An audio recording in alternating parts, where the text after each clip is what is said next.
Welcome back students. तो 12th bio में हम second chapter reproduction in the flowering plant study कर रहे थे। तो लास्ट लेक्चर में हमने स्टडी किया था मेगास्पोरोजेनेसिस। अब हम देखेंगे फीमेल गैमेटोफाइट कैसे फॉर्म होता है। मेगास्पोरोजेनेसिस के बारे में स्टूडेंट्स आपको बताया था भी जो स्पोरोजिनस टिश्यू है, स्पोरोजिनस टिश्यू जो है वो डिफरेंशिएट होके मेगास्पोर मदर सेल बनाता है। मेगास्पोर मदर सेल के अंदर क्या होती है, मियोसिस होती है। मियोसिस से क्या बनता है स्टूडेंट्स, 4 हैप्लॉइड मेगास्पोर क्या बनते हैं, 4 हैप्लॉइड मेगास्पोर। उन 4 मेगास्पोर में 3 तो क्या हो जाते हैं, डीजनरेट हो जाते हैं। 4 क्या हो जाते हैं, 3 क्या हो जाते हैं, डीजनरेट, और 1 क्या होता है, फंक्शनल मेगास्पोर। और उसी जो एक मेगास्पोर होता है स्टूडेंट, उसी मेगास्पोर से आगे जाके फीमेल गैमेटोफाइट जो है वो डेवलप होगा। फीमेल गैमेटोफाइट डेवलप होता है। तो फीमेल गैमेटोफाइट कैसे डेवलप होता है, कल मैंने थोड़ा सा बताया भी था भी ये जो एक मेगास्पोर यहाँ पे बचा है, इसके अंदर क्या ये न्यूक्लियस इसका प्रेजेंट है। इसके अंदर न्यूक्लियस के अंदर डिवीजन शुरू हो जाएगी, न्यूक्लियर डिवीजन हम कह सकते हैं। ये क्या करेगा, माइटोसिस। क्या करेगा, माइटोसिस, माइटोटिक डिवीजन शुरू कर देगा। तो माइटोटिक डिवीजन होगी तो यहाँ पे पहले क्या हो जाएंगे, 1 से 2 न्यूक्लियस बन जाएंगे। क्या हो जाएंगे, 1 से क्या हो जाएंगे, 2 न्यूक्लियस बन जाएंगे। फिर क्या होगा, उसके बाद 2 लगातार और माइटोसिस होगी तो 2 से क्या हो जाएंगे यहाँ पे, और साथ में साथ क्या होगा, ये अपोजिट पोल की तरफ भी जाने लग जाएंगे। तो यहां से क्या होगा, 2 से कितने हो जाएंगे, 4 न्यूक्लियस हो जाएंगे। कितने, 4 न्यूक्लियस। 2 माइटोसिस हो रही है तो यहां क्या होगा, 4 न्यूक्लियस, और फिर 4 से कितने हो गए, 8। 2 सक्सेसिव माइटोसिस यहां पे हो रही है। 2 सक्सेसिव माइटोसिस और यहाँ पे तो 4 से न्यूक्लियस यहाँ पे कितने बन गए, 8 न्यूक्लिएट। तो ये स्टेज कौन सी आ गई, 8 न्यूक्लिएटेड स्टेज आ गई। और साथ साथ के ये अपोजिट पोल की तरफ मूव कर रहे हैं। अब स्टूडेंट्स यहाँ पे क्या होगा, अब जो शुरू की जो जैसे आपने देखा होगा यहाँ पे 1 न्यूक्लियस, यहाँ पे 2, 4, 8। अब स्टूडेंट्स होता क्या है, जनरली हम सोचते हैं कि सेल वॉल फॉर्मेशन कब होती है। तो जब 8 न्यूक्लिएटेड स्टेज आती है, कौन सी स्टेज आती है, 8 न्यूक्लिएटेड स्टेज जब आती है तब सेल वॉल फॉर्मेशन होना शुरू होती है। ठीक है।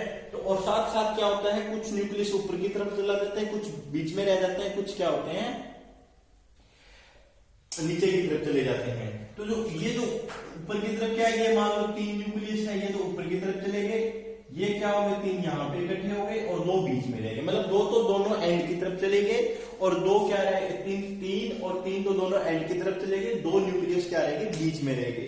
तो कंडीशन कुछ इस प्रकार की हो जाती है। यहाँ पे अगर आप बनाओ इसको तो इस प्रकार की कंडीशन यहाँ पे हो जाती है। ठीक है।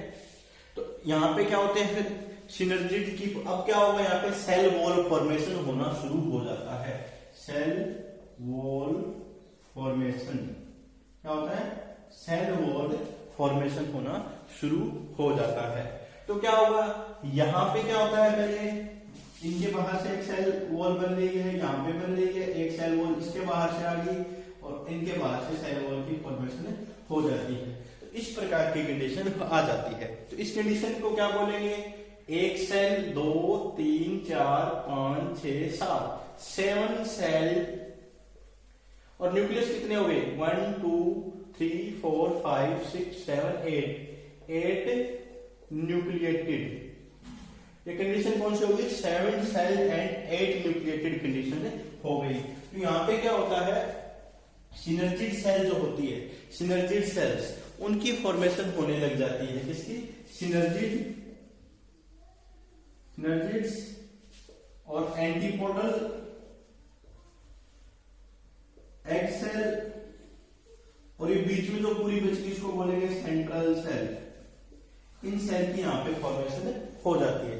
तो सिनर्जिड यहाँ पे होती है 2, एंटीपोडल होती है 3, एग सेल 1 और एक सेंट्रल सेल। तो 7 सेल स्टेज यहाँ पे हो गई है।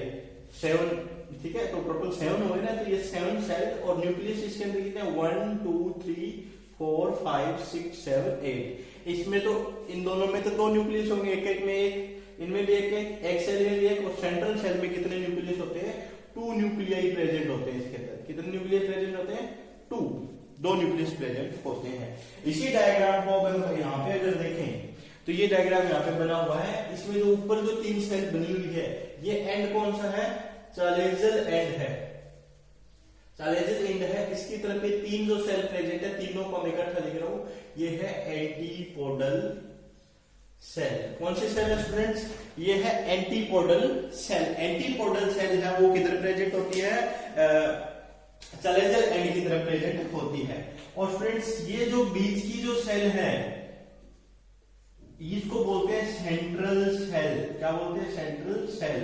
और इसमें जो न्यूक्लियस प्रेजेंट है उनको बोलते हैं पोलर न्यूक्लियाई। क्या बोलते हैं पोलर न्यूक्लियाई। और ये जो सेल है ये वाली इसको बोलते हैं एग सेल। याद रखना बहुत इंपॉर्टेंट है एग सेल।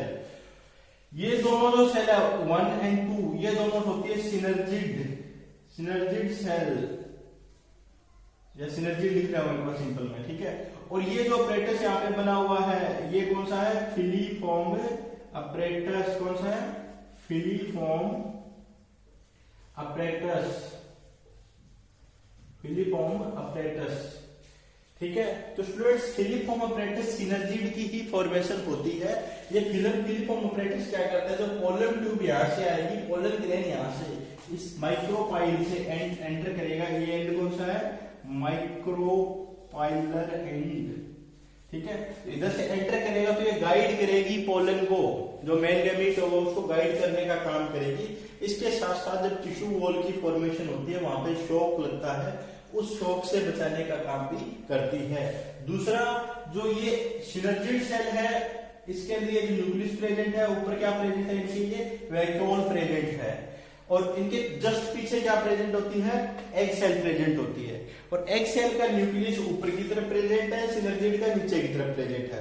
क्योंकि यहाँ पे वैक्यूल ऊपर इसलिए प्रेजेंट है जब यहाँ पे एम्ब्रियो सेक की, जब एम्ब्रियो या जाइगोट की फॉर्मेशन होगी, फर्टिलाइजेशन होगी, तो इनके न्यूट्रिएंट्स इसके अंदर यूज होंगे।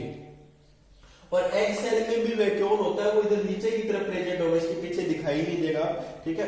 अब बनाएंगे अलग से तब वैक्यूल बना लेंगे, या जनरली आप कह सकते हो इस प्रकार से ये भी एग सेल होती है, ये ऊपर न्यूक्लियस है नीचे वैक्यूल प्रेजेंट है, ये इसके पीछे है इन दोनों के। तो ये वैक्यूल इसमें भी प्रेजेंट होता है और वैक्यूल एग सेल में भी किसी भी शॉक से या प्रोटेक्शन प्रोवाइड करता है। तो ये है एग सेल।